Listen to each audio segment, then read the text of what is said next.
Hey guys, जैसा कि आप सभी जानते हैं अभी हाल ही में 2 अक्टूबर को महात्मा गांधी की जयंती थी। चूँकि महात्मा गांधी हमारे नेशनल मूवमेंट का एक अहम हिस्सा थे, इसलिए उनसे जुड़ी काफ़ी बातें महत्वपूर्ण हो सकती हैं जो एग्ज़ाम में पूछी जा सकती हैं। तो चलिए, आज का हमारा वीडियो महात्मा गांधी से जुड़ी उन सभी बातों को बताता है, जानकारी देता है जो एग्ज़ाम पॉइंट से महत्वपूर्ण है। तो चलिए, बिना किसी देरी के शुरू करते हैं। तो सबसे पहले आपको तो यह पता ही होगा कि महात्मा गांधी का जन्म 2 अक्टूबर 1869 में पोरबंदर में गुजरात में हुआ था, क्योंकि ये बचपन से ही पढ़ाया जाता है। प्रोफाइल की बात करें तो वे एक लॉयर थे, पॉलिटिशियन भी थे, सोशल एक्टिविस्ट थे और राइटर थे, लेखक थे। और who became the leader of national, जो हमारे नेशनल मूवमेंट के लीडर थे, है ना। तो अब उनके अर्ली करियर की बात करें एक सोशल एक्टिविस्ट या पॉलिटिशियन के रूप में, तो वे साउथ अफ्रीका में 1893 में गए थे और वहाँ 1915 तक ठहरे थे साउथ अफ्रीका में। बेसिकली महात्मा गांधी का जो भी एटीट्यूड डेवलप हुआ ब्रिटिश के प्रति, भारत के लोगों के प्रति, उसका मेन रीज़न था कि वे साउथ अफ्रीका में 1893 से 1915 तक ठहरे। बेसिकली उनको साउथ अफ्रीका एक व्यक्ति द्वारा अपने केस को लड़ने के लिए बुलाया गया था और उन्होंने वहां जाकर देखा कि यहाँ तो भारतीयों के साथ भेदभाव किया जाता है, तो वे फिर वहीं ठहर गए और धीरे धीरे उन्होंने एक तरह का मूवमेंट शुरू कर दिया साउथ अफ्रीका में, जिससे वहाँ के लोगों की पूरी स्थिति ही बदल गई। तो चलिए देखते हैं, सबसे पहले उन्होंने क्या रेसिस्ट रिजाइम के खिलाफ लड़ाई की, मतलब आपके रंग के प्रति जो वहाँ भेदभाव किया जाता उसके खिलाफ उन्होंने सत्याग्रह किया, मास एजिटेशन किया और उसका नाम सत्याग्रह दिया। तो सबसे पहले तो सत्याग्रह गांधी जी ने लाया था, ये वर्ड भी उन्हीं का था, सत्य का आग्रह करना। तो ये वर्ड काफ़ी महत्वपूर्ण है। इसका मतलब है गांधी जी ने हर एक मास एजिटेशन जिसमें भी अहिंसा के साथ सत्य का सहारा लेकर सामने वालों को घुटने पर ला दिया, उसे कहते हैं सत्याग्रह। आज कई पॉलिटिकल लीडर्स इसका प्रयोग करते हैं, इसलिए ये काफ़ी एक नोवल मेथड है ना। अब आगे पढ़ा जाए तो the idea of satyagraha emphasise the power of truth. जैसा कि मैंने बताया कि सत्याग्रह हमेशा सत्य पर फोकस करता है, उसका मेन ताकत है सत्य। अगर आप सत्य के साथ रहेंगे तो आप सत्याग्रह जरूर जीतेंगे, है ना। ये उनकी बेसिकली आइडियोलॉजी थी जो वहाँ डेवलप हुई साउथ अफ्रीका में। It suggested that if the cause was true, if the struggle was against injustice, then physical force was not necessarily to fight the।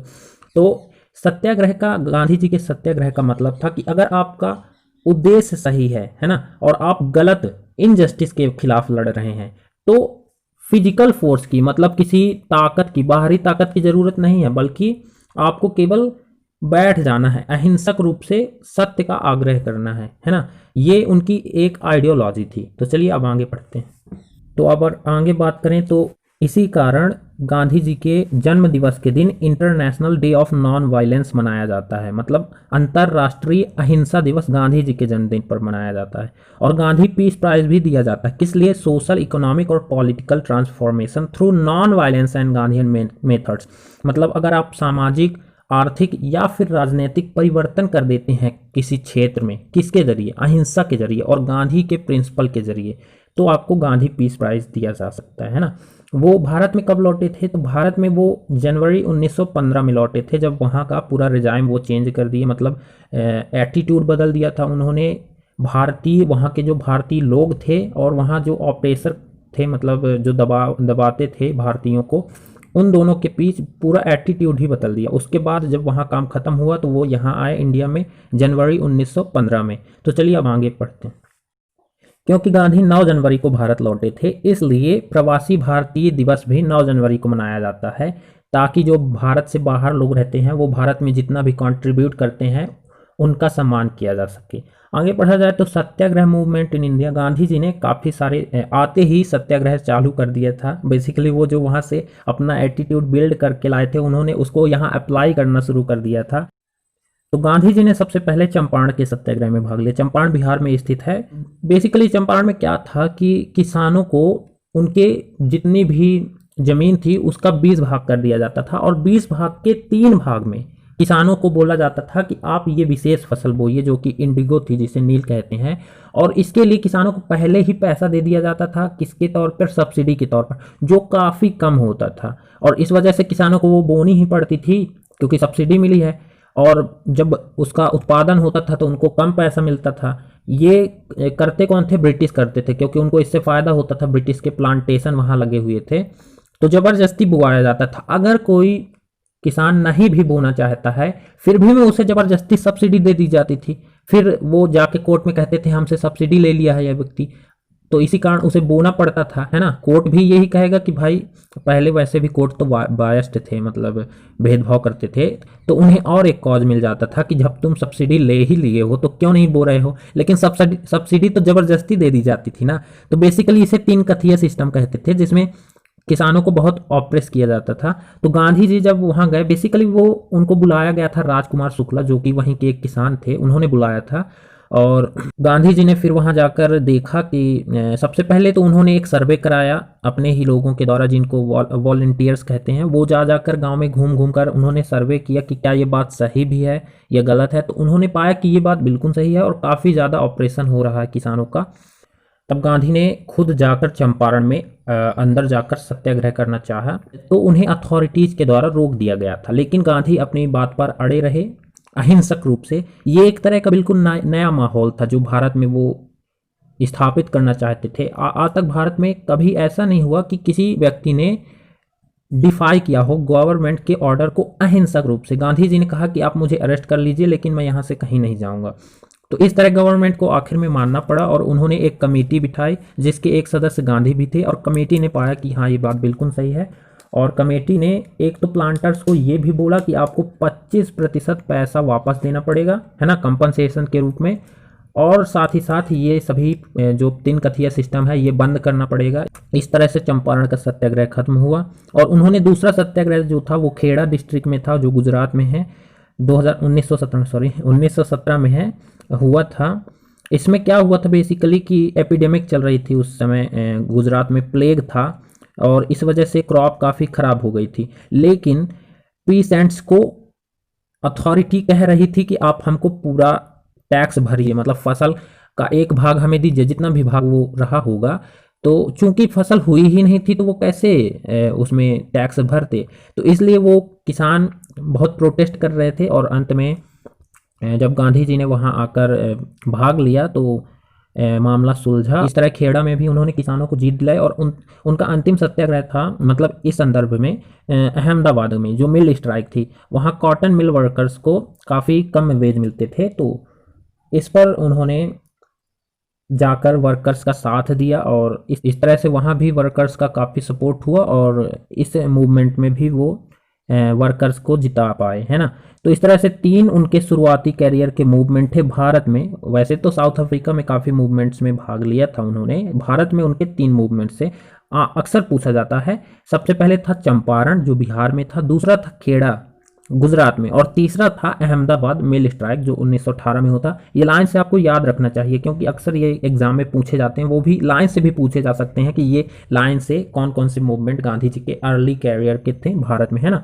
इसके बाद उन्होंने, आप जानते ही होंगे कि 1919 में रॉलेट एक्ट आया था जो कि काफ़ी ऑपरेसिव था, जिसके तहत किसी भी भारतीय व्यक्ति को संदेह के आधार पर ही गिरफ्तार किया जा सकता था कि आप हमें संदेह पूर्ण लग रहे हैं कि आप एक आतंकवादी हैं, क्रांतिकारी हैं। तो इसके खिलाफ गांधी जी ने एक सत्याग्रह लाया जिस पर काफ़ी लोगों ने सहयोग भी किया। लेकिन 13 अप्रैल 1919 को आप सभी को याद ही होगा कि जलियांवाला बाग का नरसंहार हो जाता है, वहाँ की एक घटना घट जाती है, जिसके बाद गांधी जी को ये मूवमेंट, सत्याग्रह कहेंगे इसको, वापस लेना पड़ा, जो कि 18 अप्रैल को उन्होंने वापस ले लिया था। और फिर अब गांधी जी को लगा कि इससे काम नहीं चलेगा, तो उन्होंने कलकत्ता में जो एक कांग्रेस का स्पेशल सेशन था सितंबर 1920 में, वहाँ पर उन्होंने सोचा कि हमें अब एक नेशन वाइड मूवमेंट लॉन्च करना पड़ेगा। तो उस समय एक खिलाफत मूवमेंट भी चल रहा था। खिलाफत मूवमेंट बेसिकली था मुसलमानों का। बेसिकली उस समय आप जानते हैं वर्ल्ड वार खत्म होने वाला था, तो टर्की ब्रिटिश के खिलाफ था, तो इस वजह से ब्रिटिश और टर्की के बीच काफ़ी तनाव था, है ना। तो टर्की का सपोर्ट कर रहे थे भारत के मुसलमान, इसलिए उन्होंने खिलाफत मूवमेंट लाया था। तो गांधी जी ने कहा हमें मुसलमानों को सपोर्ट करना चाहिए और खिलाफत मूवमेंट के साथ उन्होंने नॉन कॉपरेशन मूवमेंट को स्टार्ट करने की एक योजना बनाई और उस पर एक कंसेंसस भी बिल्ड किया, मतलब कि लोगों को कन्वेंस कर लिया कि हाँ हमें कैलकटा सेशन में कन्विंस किया कि हमें नॉन कॉपरेशन मूवमेंट लॉन्च करना चाहिए। तो ये लॉन्च हुआ नागपुर के सेशन में दिसंबर में, साल वही था 1920। 2 सेशन हुए थे, नागपुर का मेन सेशन था, कैलकाटा का स्पेशल सेशन था, है ना। तो नॉन कॉपरेशन का मूवमेंट अडॉप्ट कब किया गया? नागपुर के सेशन में। हमेशा ये चीज याद रखनी चाहिए कि कहाँ मूवमेंट अडॉप्ट किया गया और कहाँ पर उसे उसका प्रस्ताव दिया गया था। तो प्रस्ताव उन्होंने लाया था सितंबर में कैलकाटा सेशन में, है ना, लेकिन अडॉप्ट कहाँ किया गया था? नागपुर के सेशन में। इन फरवरी 1922 महात्मा गांधी डिसाइडेड टू। तो बेसिकली ये नॉन कॉपरेशन मूवमेंट काफ़ी सफल भी रहा एक हद तक कहें तो, लेकिन आप सभी को पता ही होगा कि चौरा चौरी की घटना घट गई थी 1922 के फरवरी में। तो गांधी जी को फिर ये नॉन कॉपरेशन मूवमेंट वापस लेना पड़ा, क्योंकि गांधी जी वायलेंस के मतलब हिंसा के बहुत विरोधी थे। इसीलिए एक कारण यह भी था कि अगर मूवमेंट हिंसक हो जाता है ना, जैसे यहाँ के लोग हिंसा पर उतर आते, तो अंग्रेजों को काफ़ी ये मिल जाता बहाना कि ये तो हिंसा कर रहे हैं तो हम क्यों अहिंसक रहे। तो अंग्रेज चूंकि उनके पास काफ़ी एडवांस तकनीकें थी, है ना, गन भी थे, तो वो तो चूंकि अथॉरिटी ही उनके पास थी, तो वो भी हिंसा पर उतर आते, तब तो भारतीयों का पूरा प्लान ही वो हो जाता और कई लोग मारे भी जाते। इस कारण गांधी जी को ये मूवमेंट भी वापस लेना पड़ा होगा, ये उनकी आइडियोलॉजी रही होगी। फिर इसके बाद दूसरा मूवमेंट उन्होंने स्टार्ट किया 1930 के आसपास, जो कि सिविल डिसोबीडियंस मूवमेंट कहलाता था, जो किससे स्टार्ट होता है? साल्ट मार्च से। साल्ट मार्च मतलब नमक की लिए यात्रा से। बेसिकली क्या होता है कि आम लोगों को क्या कहें, किसी को भी नमक बनाने की इजाज़त नहीं होती। नमक कैसे बनता है? जैसे पहले समुद्रों में जब ज्वार आता था तो पानी ऊपर चढ़ाता था, तो वहाँ एक गड्ढे बने होते थे, तो उनमें भर जाता था, और जब भाटा आता था तो वो पानी नीचे चला जाता था। तो वो गड्ढों का पानी जब सूखता था तो वहाँ पर नमक बन जाता था। तो इस तरह से नमक जो होता था उसे उठा लेते थे ग्रामीण लोग। लेकिन इसकी पूरी मनाही थी उस टाइम तक कि आपको नमक नहीं बनाया जा सकता, ना तो आप इसका उत्पादन कर सकते हैं और ना ही आप इसको यहाँ से वहाँ ले जा सकते हैं। ये पूरी अथॉरिटी गवर्नमेंट के पास थी। तो इसके खिलाफ गांधी जी ने मूवमेंट लाया, जिसको साल्ट मार्च कहते हैं। दांडी यात्रा की अपने आश्रम साबरमती से दांडी तक, और वहां जाकर उन्होंने नमक बनाया, और इस तरह से सिविल डिसोबीडियंस मूवमेंट, सविनय अवज्ञा आंदोलन स्टार्ट होता है, जो कि 1932 तक चला। फिर गांधी इरविन पैक्ट आया, है ना। ये किसके साथ स्टार्ट होता है? सॉल्ट लॉ, मतलब नमक का नियम जो था उसको तोड़ने के साथ स्टार्ट होता है ना। इसमें उन्होंने क्या किया? 240 माइल्स की यात्रा की अपने आश्रम साबरमती से दांडी तक, है ना। वहाँ पर नमक बनाया, जैसे कि मैंने बताया, जो कि सविनय अवज्ञा आंदोलन का बिगनिंग माना जाता है। लेकिन गांधी जी ने 1931 में ये आंदोलन समाप्त कर दिया था, मतलब समाप्त नहीं कहेंगे, रोक दिया था। कब? गांधी और इरविन के बीच जब पैक्ट हुआ। गांधी तो आप जानते हैं कांग्रेस के लीडर थे, और इरविन कौन थे? इरविन भारत के वायसराय थे उस टाइम पे। तो इन दोनों के बीच एक समझौता हुआ सिविल डिसोबीडियंस रोकने के लिए, और ये समझौता हुआ कि आप सेकंड राउंड टेबल मतलब द्वितीय गोलमेज समारोह में भाग लें, पार्टिसिपेट करें। पहला गोलमेज सम्मेलन हो चुका था जिसमें गांधी जी ने पार्टिसिपेट नहीं किया था, है ना।